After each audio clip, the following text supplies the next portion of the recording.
Welcome back to the table. Emily and I just played Nucleum from David Terzi and Simone Luciani.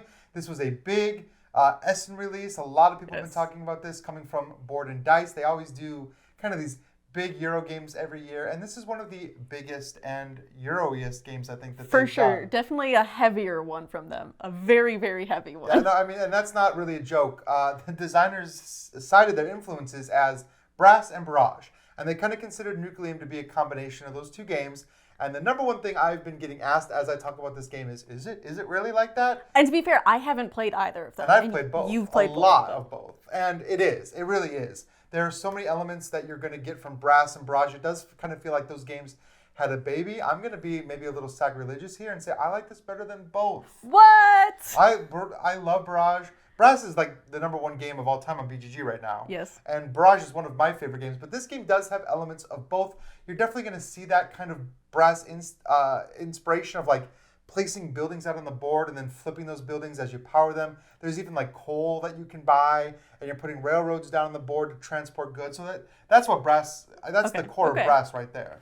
Well, so what are we actually doing in this game then? Oh, I can't talk about Brass anymore? No more Brass, just Nucleum. So yeah, all of that though is done not by cards, but by action tiles. And I think this action tile system is really what makes this game stand out. Now, there's a lot of things I want to talk about that I think are interesting about this game, but this is the core principle. Yes, for sure. Because you have these action tiles and you start with all of them. And when you start with all of them, you can either play them out to do both of the actions on them, or you can play them out on the board as a railway to start building out your network. Yeah. But they only go off if they're right next to the correct colors where you're placing them. Yeah, every one of the tiles is multicolored. And when you're placing them on your player board, the color doesn't matter at all. You can just put anything out. But as you see on the board already here, as we've completed our game, we've got all of these that are flipped over that indicate that they're done. Now, the first person to put one out is going to put one out like this. And you'll notice they've managed to match orange to orange, and that's going to give them an action. When they place this tile, they're going to color match it, take the action, and then it flips over, and they mark it as their part of their network. And that's a very key term because you're building out networks, again, in this game, kind of like Brass, because you need to be able to transport these materials, those materials being coal that you buy from the coal market, or this uranium that you can mine. You have to transport that all over the board to these different factories, or power plants, and then back to the buildings you want to flip. So there's a lot of steps there. Yeah, and I think that's where the heaviness comes from. I think also the uniqueness here too is though it's not just your network, right? It's not just, I do have to place buildings next to things that are next to my own railroads, but I can place railroads anywhere I want on the board. Yeah. So I can like create new networks, plus I can also use other people's turbines and like power plants as I'm going. Yeah, so, that's a key part of the strategy too. Exactly. Like trying to place these tiles out and in hopes that somebody else comes and like helps you complete a route because everybody benefits. Now blue and yellow have access to both of these linked cities. And so the game kind of spreads out organically and you get access to new areas as other people play. So it's interesting in that you're actually kind of waiting for other people to maybe make some connections because you can use their railways to funnel the uranium or funnel the coal or whatever around the board of these different locations. Yes, and the main thing we're trying to do, right, is we're trying to get buildings out on the board, we're trying to urbanize, and then we're trying to power them, right? Yeah, that's the whole game, point. really, is like bringing power to these buildings. And when you can do that, you're rewarded by these stars. Again, this is another interesting layer to this game because you're not just like given straight victory points. There are ways to just earn straight victory points, but the main actions of the game don't give you that. They give you stars. And the third thing that we didn't talk about, there's the playing the action tile here, there's putting the action tile out there, or you can like recharge, which is a rest action. And that's when you turn in all of your stars and you see how far up you got on this little achievement tracker over here. And again, that's where like the Barrage influence comes in for me of like trying to generate more and more power. I see. Because each time you place one of your stars in a section, you can never be in that section again. So if you don't produce more power than you did last time, you've got to go to the section below, which is worth way less points. Yes. And if you fill up all the sections, or if you don't have enough power at all, you're actually going to be scoring negative points. Yes. Plus, the way that scores at the end of the game is very unique because each of those contracts, those different tiles, are going to score for different things. So there's a high variability between different games. Plus, where you put yours on that track is going to depend on which one you're actually powering up. Yeah. So like that yellow is actually doing twice as much for that third objective over there. Yeah, it's kind of confusing to try to even describe until you've actually played it, but like each one of these little zones has a multiplier that goes to one of these tiles. Some of these actually overlap, and you can choose, do I want my multiplier to apply to this tile or this tile? And at the end of the game, you're going to score that tile, that in-game tile times that thing. And you could get up to, like, if you maximize it, this top one could be worth times 11. That's a lot. Yeah, but that's really hard. It's really hard to do that. Very hard to do that. Because you're trying to generate power. The other thing, one more thing I want to talk about that really really leans into the variability of this game is this little experiment that sets off to the side of your board. So we're not just starting with the same basic set of tiles.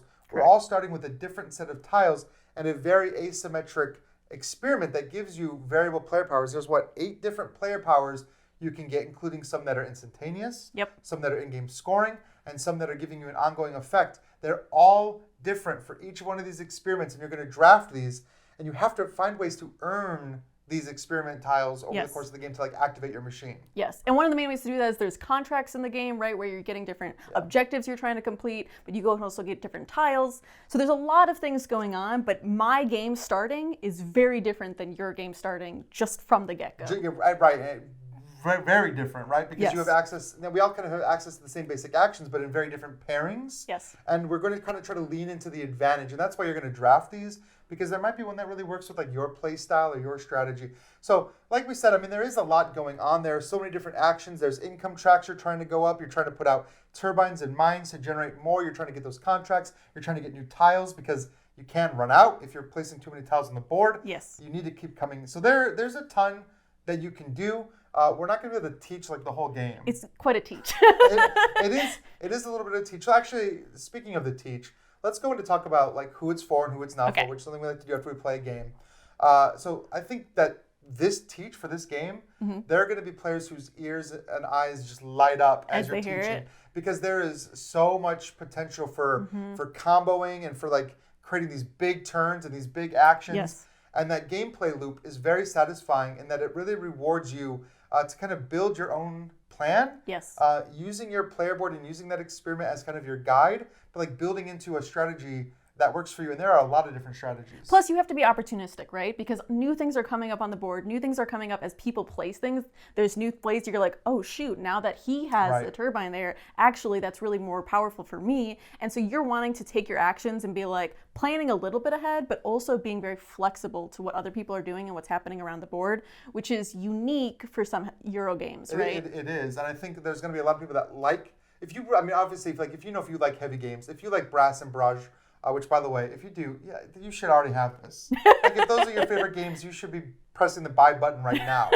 But more than just saying if you like heavy games, if you like heavy games with just so much variability, which we don't get to see a lot in games, I think, of this weight class, of being able to come in with and having to tactically create a new strategy every round, right? So this is kind of a mix, I would say, of both. There is still definitely long-term planning. Yes. You definitely need to plan, but you also need to be ready to change that plan at a moment's notice, because routes will be cut off from you, things will be taken, that tile you were counting on or that contract you were counting on, that can all be taken away from you. Even these power plants are going to power up in a different order as people place their stars. So you can't really count on any one given route. But you can kind of plan, I'm going to go heavy on the worker track, and I'm going to get a ton of workers, and I'm going to put a ton of routes on the board. You can have a general idea of this is my kind of overall strategy. But also I think there's a lot of tension even just personally as a player between the way you're playing these action tiles. Once you place them out on the board, it is gone now, right? It's out on the board. So it's a huge, huge decision of do I play it out to play the action? Do I play it out on the board so I get more of my network? Or do I recharge? And I really am trying to eke out as much as I can on each rest, but that means I have to play more and more, maybe suboptimal actions. And one thing I didn't even mention or we didn't talk about is this income track. It goes up and you get all of your income every time you recharge, but you only get it up to the amount of tiles you've placed. So if you're placing a tile and then recharging, placing a tile and then recharging, you're not really maximizing your income. And again, you're turning in all of your stars. I don't know if that was clear. Yeah. So if I got 9 stars, I'm losing all of them. I can't hold on to 2 for next round. Yeah. So you might be in a situation where I really want to hit that 10 mark. I have 9. How can I get that 10th before I recharge? So to sum up, I think what you're trying to say is every decision feels very meaty. Yes, and exactly. You can feel the consequences of every decision, even when you're resting. Yes. And that decision will echo through the whole rest of the game. Exactly. So who's it? It is for us, right? We both loved this game. I do. I mean, if you couldn't tell, and again, this is not a sponsored preview by any means. We just love to talk about it. I really, really enjoyed that tension and that heavy experience. It was a lot of fun. David would probably not love it. Yeah. So who's it not for? David doesn't really. Think it's a cop out to say, yeah, if you don't like it, if everything we've described sounds like your brain is already hurting, then maybe not for you. But I think there are some people that would love the idea of this, but some Euro gamers like to come to the table with a strategy or like with a plan. They like to plan and execute the plan, and that's what they like to do. And that can be very fun in games.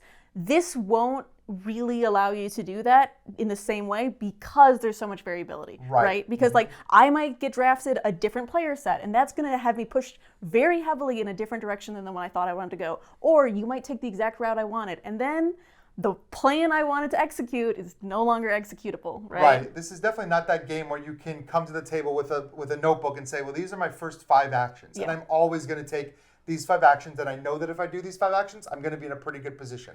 I like games like that, and there are some games that feel like where you can you want to kind of do the same thing. But Emily's right, and it's not just like the starting tiles that you get. Even like the board setup, based on the number of players you're going to have, there's a whole deck of cards that are going to help you kind of narrow down the play spaces. Some of these areas are going to be locked in a less player game, and those areas are going to be different every time you play. These power plants are going to come out in a different order every time you play.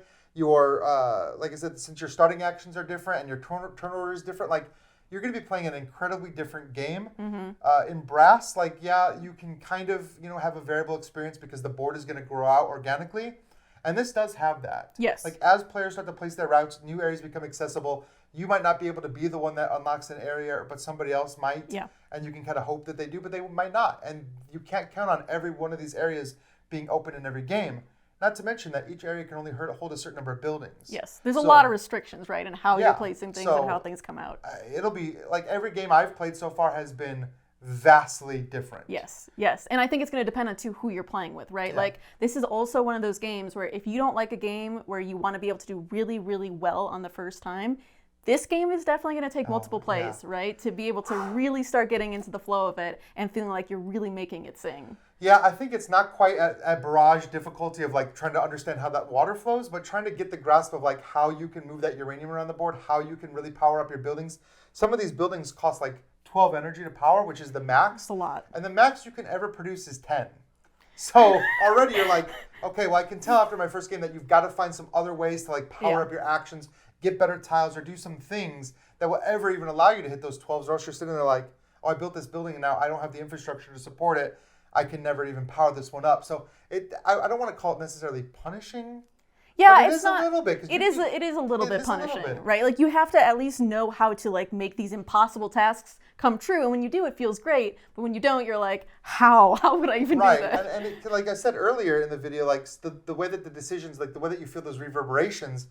If you rest or if you recharge too early and you didn't have the right income and you realize I'm short on money, or if you even wait too long, you can wait too long to recharge and feel yourself stretched out and like you're not able to take that action as soon as it becomes available. Or like, you can get in these positions where you need to be able to tactically change and jump into a new direction. And if all your tiles are locked, you can't. You don't have any more options. So yeah, it's a huge amount of balance in those decisions. And that's either going to work for you or it's not. Right. So if everything we've been saying has sounded like something cool that you're into, this is a game for you. We loved it. If everything we've been saying has been like, oh my gosh, that's too much, maybe not this one. Are you a Ryan and Emily or are you a David?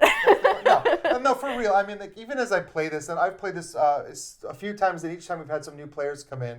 And you can kind of see, like, you can see the gears turning. You can, even for me, I can feel the steam coming out of my ears as I try to make some of these decisions. So, but that to me, it leads to a very, very satisfying package. Mm-hmm. Yeah, I really enjoyed Nucleum. If you have any questions about the game, we're happy to answer them in the comments below. So until next time, make sure everybody's having fun at the table, and we'll see you then.